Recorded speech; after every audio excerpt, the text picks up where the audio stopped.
আদম থেকে নিয়ে মোহাম্মদ রসুল্লাহ পর্যন্ত সমস্ত নবীদের কাছে এই 4টা জিনিস পছন্দনীয় ছিল। আজকের মুখস্থ করে যান। 1 নাম্বার সুগন্ধি। বলেন 1 নাম্বার সুগন্ধি। সমস্ত নবীদের কাছে এটা পছন্দনীয়।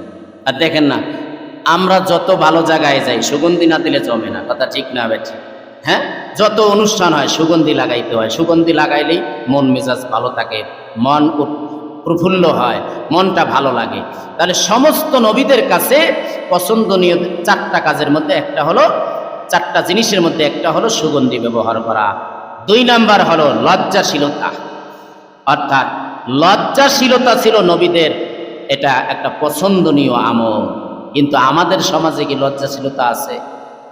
ছেলে মেয়ে, বাবা ভাই ব্রাদার একসাথে আমরা এমন কিছু কার্যকলাপ করি যে লাজ লজ্জার মাথা খেয়ে আমরা নষ্ট করে দিতেছি সব কিছু। লজ্জাশীলতা আজকে উঠে গেছে সমাজে। লজ্জা বলতে কিছু নাই।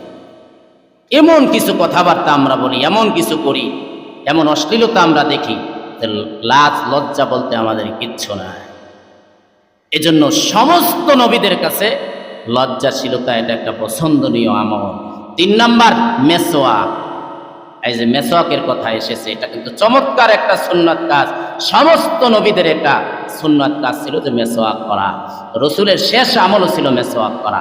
এবং হাদিসে এটাও এসেছে ফজিলতের যে মেসওয়াক রবের সন্তুষ্টি পাওয়া যায়, রবের সন্তুষ্টি, রব প্রতিরোধ ক্ষমতা বাড়ায় মেসওয়াক করার দ্বারা।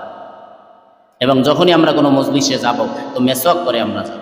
বিরাস করতে পারি, ডাল দিয়ে মেসওয়াক করতে পারি, সুন্নাত আদায় হবে। 4 নাম্বার হলো স্ত্রী বিবাহ শাদী করা, এটা সমস্ত নবীদের সুন্নাত।